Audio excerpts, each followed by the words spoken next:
Hey YouTube. So San Diego Regionals was last Saturday, and yo boy got an invite. Yay! Not the way I would like to get it. I came in 33rd place, 6 wins, 2 losses, 1 tie. I was playing Burning Abyss. The reason I was playing Burning Abyss is because I know how to play any other deck. I barely know how to link. It's kind of a new mechanic. I haven't played Yu-Gi-Oh since real Yu-Gi-Oh since Nationals. I went to San Diego Regionals while I was playing BA again, but it was obviously the inferior deck. I just played it because it's the only deck I knew to play. But I will be making a separate video for the tournament report. So this video will be just the deck profile of the deck I used for the event. So enjoy. So we play Tour Guide, Triple Rhinos, Pure BA. There's a combo with Rhino, and Rhino plus any BA equals Beatrice. I'll show you guys in another video how to play BAs, because apparently a lot of people don't know how to play BAs. So self-explanatory. 1 Sir, 1 Graph, RIP. If you banish Sir off of Desires, you have to play the game a little differently. I'll also explain that in my other video. But this getting banished off Desires is really hard because you can't continue playing, can't keep Dante Sir looping. This getting hit to 1 on balance is a lot worse than this getting hit. This is kind of like whatever. Since also Link format is kind of like whatever. But there's a couple more plays that this can do now. But this is still the better BA in my opinion right now. So yeah, if you have Foolish Burial, I usually Foolish Burial, Graph, and then just get Sir out, get it out of the deck, get these 2 out of the deck. But yeah, continue. I have 3 Skarms, self-explanatory, 3 Farfus, same thing. Beatrice with Desires as well. Like having at least 2 in the deck still is good because then you need stuff to dump Beatrice. And for the 1-ups, you have the 1 Calcap, 1 Livic, 1 Alich, 1 Barbar, and 1 Rubik. Rubik's actually really relevant because Virgil is actually really good. You can spin like scales and stuff. So it's not as relevant because of Barrier anymore, but it's still like one of the better ones. So like Skarm Search, I usually get this one because it actually does something. While these guys, you want to kind of keep them in the deck for Beatrice. Or you either search one of these 2, Alpha Skarm, if Sir and Graph is gone, obviously. Usually you want these in the deck still because Liberty doesn't really do anything unless you want to go linking. And Calcab, not people are playing back rows anymore, so it's kind of like whatever. This can actually be cut if you guys want to cut this. It's not that great anymore. And Alec is somewhat relevant. You can do some chain loop stuff with like spirals and stuff, but it's not as relevant as it was before in like Monarch format. So yeah. Also, you might want to play 2 Barbars because of life points like actually matter now. You can get them down to like 7,000. Like to 1,000, and like burning is actually relevant. And then if you Desires this away, like you play the game differently. Desires make your Desires banish actually makes you play the game a lot differently than you would if you didn't have Desires. So the deck's a little different now because of Desires.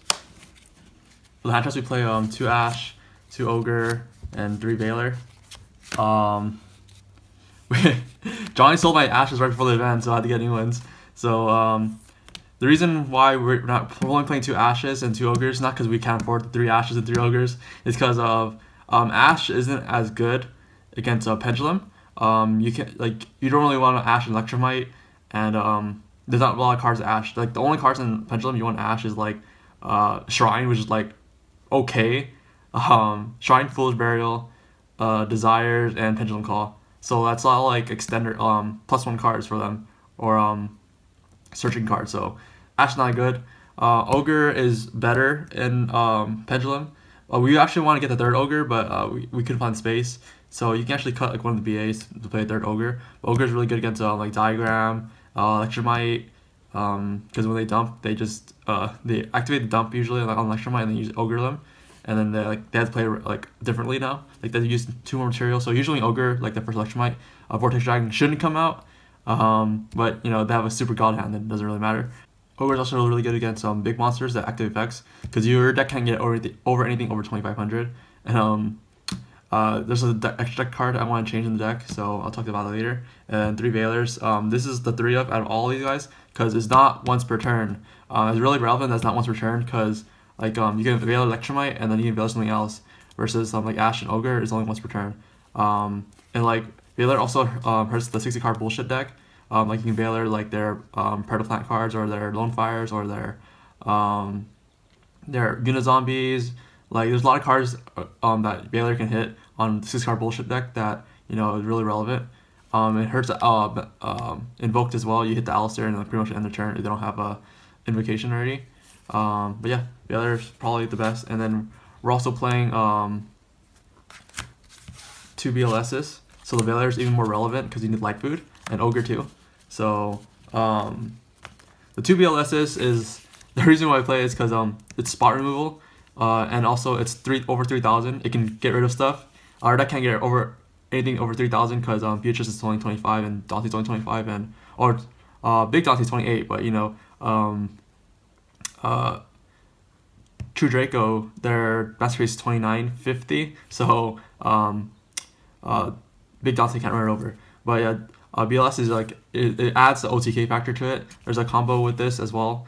With Underclock Taker, you can make their monster 0 because usually nothing's over 3,000, and then attack directly, and then Underclock attack for 1,000, so that's 7,000 damage. But yeah, BLS is also it's kind of like back then when you had Virgil, when you had Dante Virgil, they had to answer the Virgil because the Virgil added pressure to them, and then like made the board a lot more complicated, and they had to play it differently.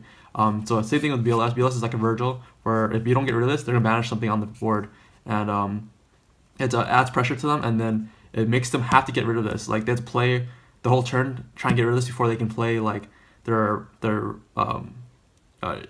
like locking the board. So it's really relevant, it's really good.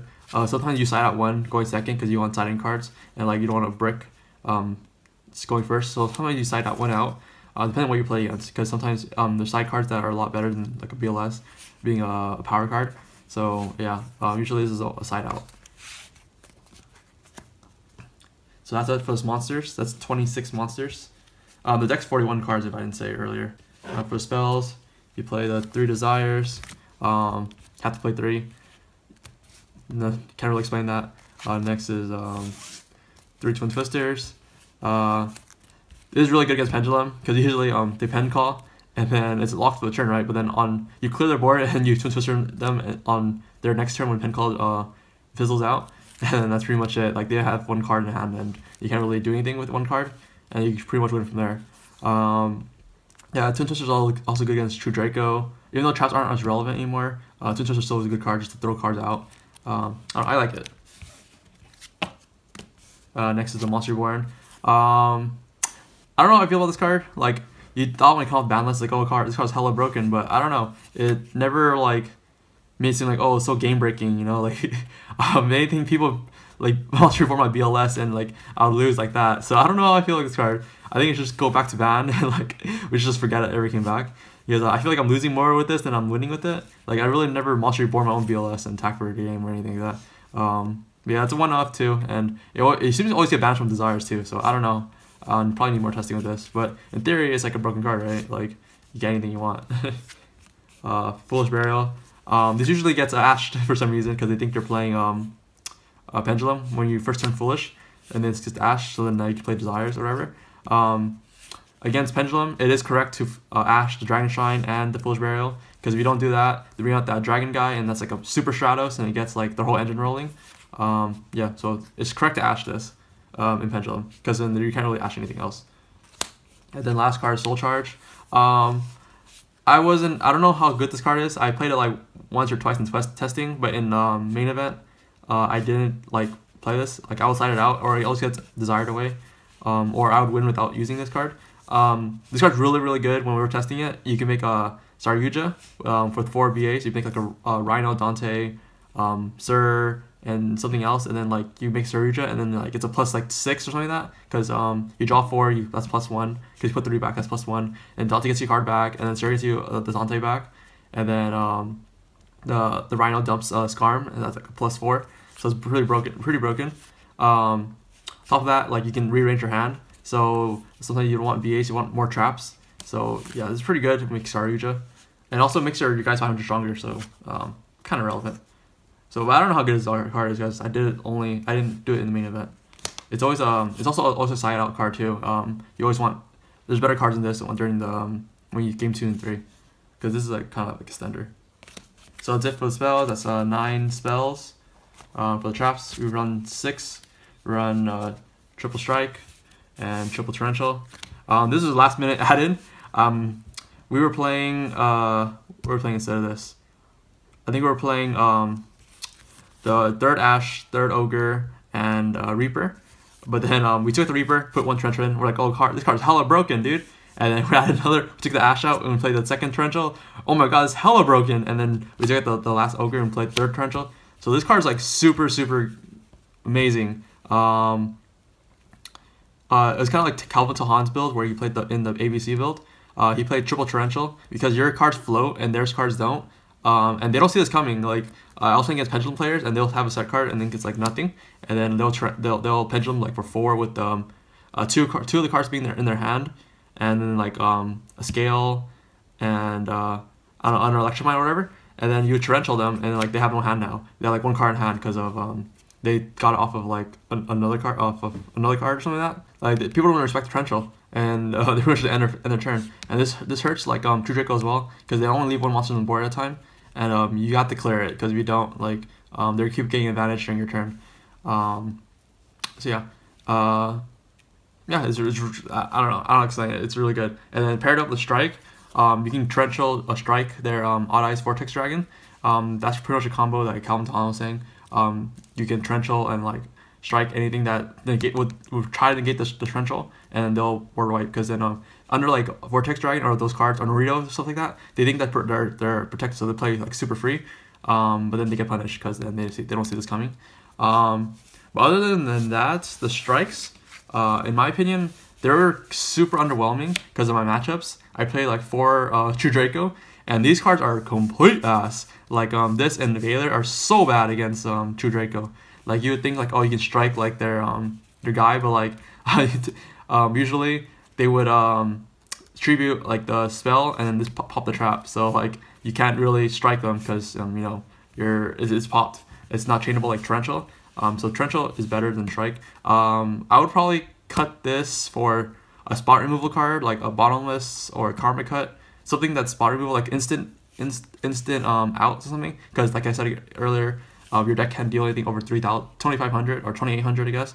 But so that's why you need spot removal. So either like as you can see, we don't play any board wipes like Regeki Dark Hole.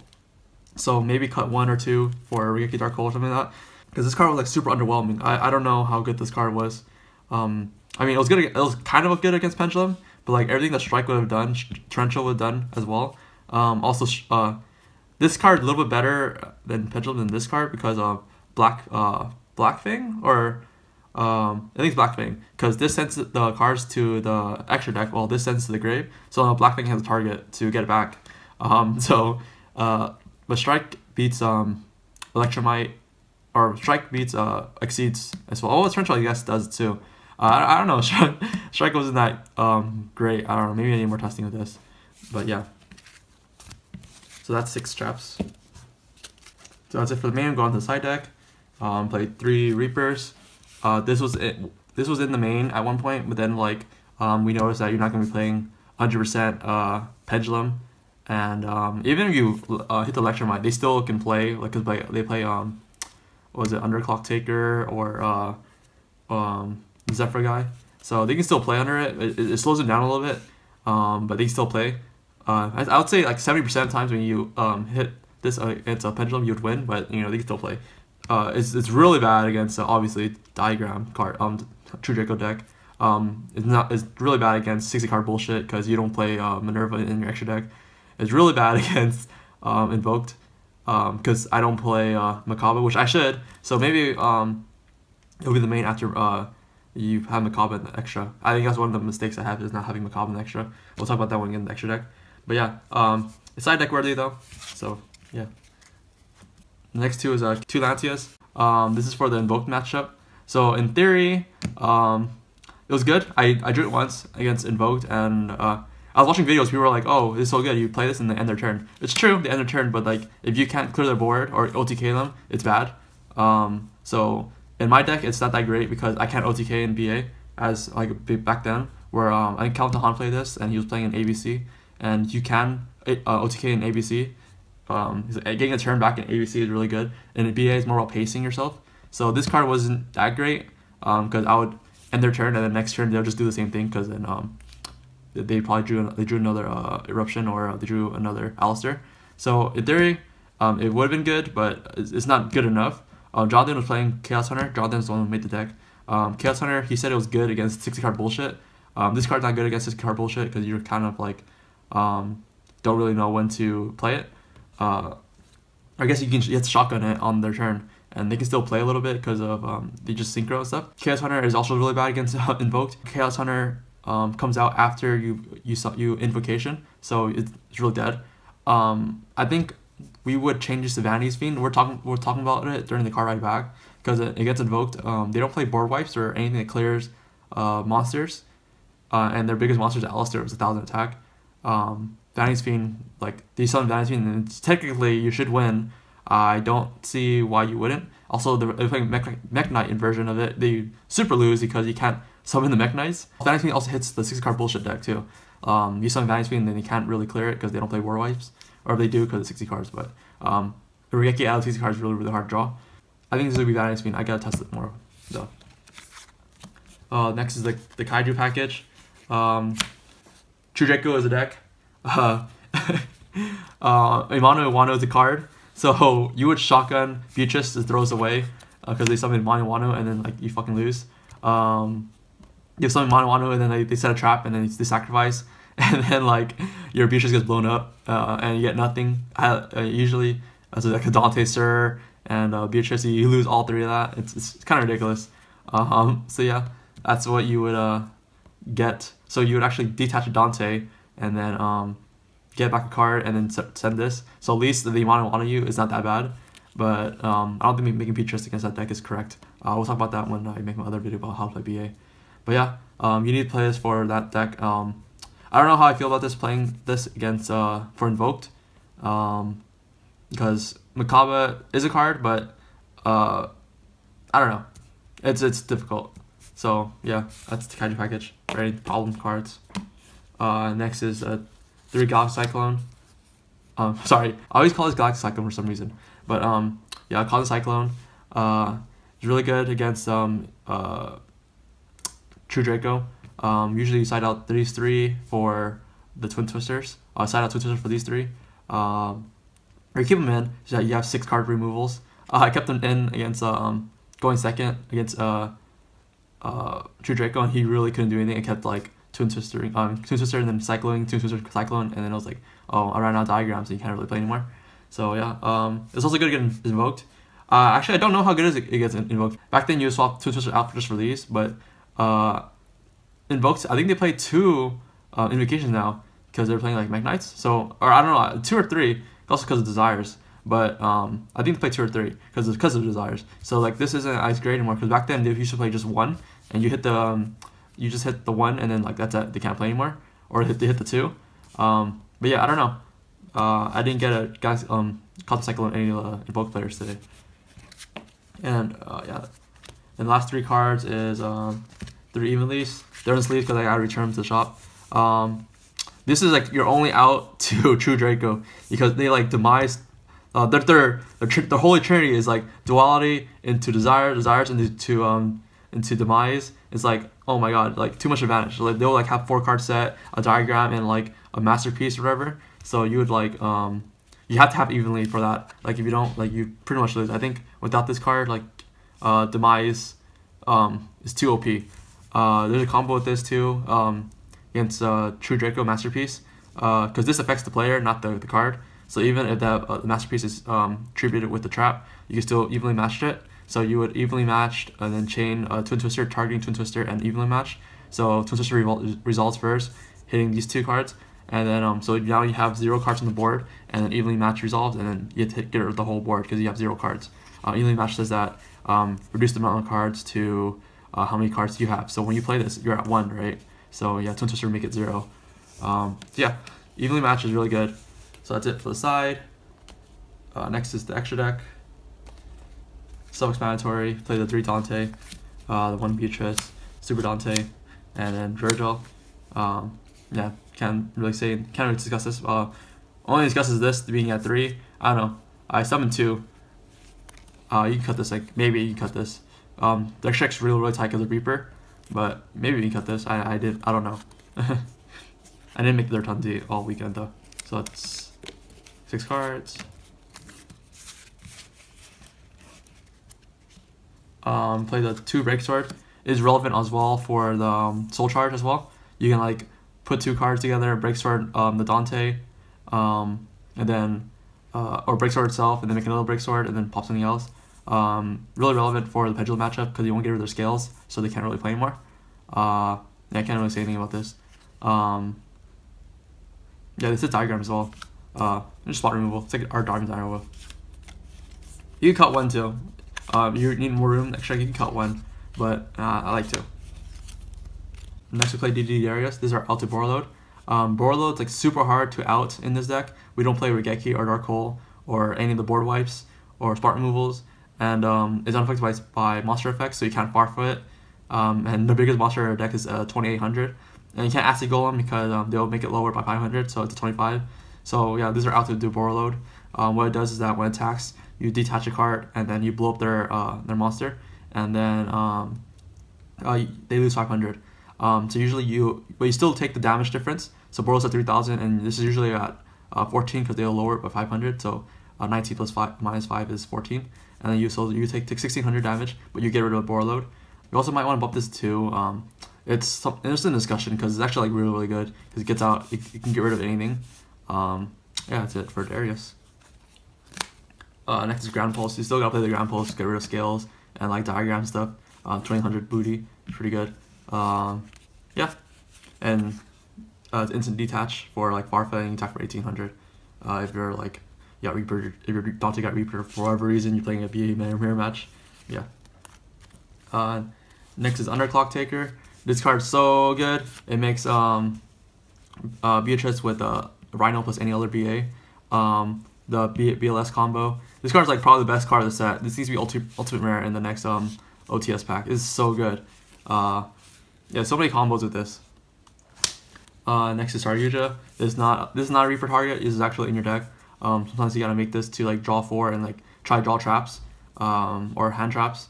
So yeah, it's relevant. You can get 4 monsters out really easily with Rhino and like 3 other cards, or Rhino, Dante. You know, you have a mixed amount of cards, different names. So yeah. And for the Reaper targets, we have the Electromite, the Buster, and the Helix. So Electromite's not in the sleeve because I can return it. Yeah, Reaper targets. I would actually cut this because Spiral's not a real deck anymore. You can cut this for Makaba, or any other card you want to Reaper, because this card's even this, like you can cut this too, like for more spots. As you can see, I don't play Acid Golem, which is a mistake. We should play Acid Golem. There's so many times that like true Draco players would sacrifice a spell and like a monster, and they're unaffected by their own diagram, so it's at 2950, and you would do something so that they'll pop the first card, and then you make the Acid Golem and you can run it over. Or like I would have BLS in hand, and I need another 3000 monster on the board so that I can run it over, but I didn't have one, so yeah, I needed like Acid Golem. It came up so many times where I need Acid Golem plus because I have BLS. So relevant having Acid Golem. So any changes, it'll probably be in the side and the extra. It's Acid Golem. Changing to Makaba because Invoke is actually a real deck. Changing the Lancias to Vanity's Fiend. In the main deck, I think the main deck is pretty solid. Only thing that would be changed is like the strikes, and then like the hand trap ratios. Pulling forward the format, the format's gonna change again because of the special edition coming out.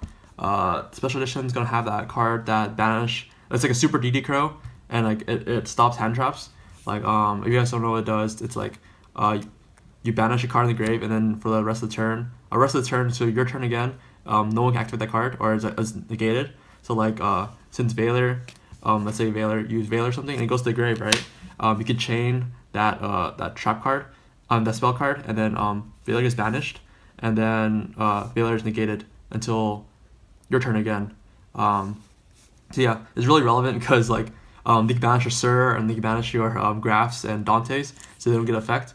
And yeah, I don't know if BAs will be relevant after that because hitting your Sir is like super tough because you can't really play it anymore. But yeah, maybe that spell isn't as relevant as we thought it was going to be.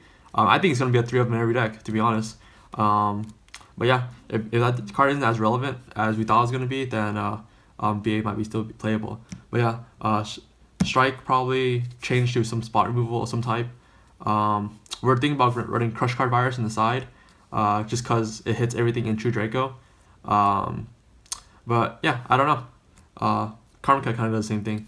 We're thinking about also Compulse, because I was playing against Ernie and he was playing Paleo, and every time I made a Dante, he compulsed it. I'm like, oh wow, that's really good. You can compulse like Electromite and stuff like that. And it's a card that you can play even though you go second and you just set it and play it after. Well, versus all these cards can't, like this Torrential, you can't. You have to wait for your opponent to do something. And also Compulse is really good because you can pulse your Beatrice when it's about to die and re-summon Beatrice again. But yeah, it's something to think about. Triple Twin Twisters, maybe you can cut down to 2 if Pendulum isn't the best deck anymore. I played against only 1 Pendulum, so I don't know. It was really crazy. I played against 4 True Dracos. I'll make another video about the tournament report and stuff like that. So that's pretty much it, guys. If you have any questions about the deck, let me know down below. If you have any questions on the cards I used, or the tech cards I used, or any of the mechanics of the cards, because Burning Abyss is a kind of an old deck, let me know down below. But yeah, hope you guys enjoyed the video. Be sure to subscribe to see the next video of my tournament report and how to play BA. Bye, YouTube.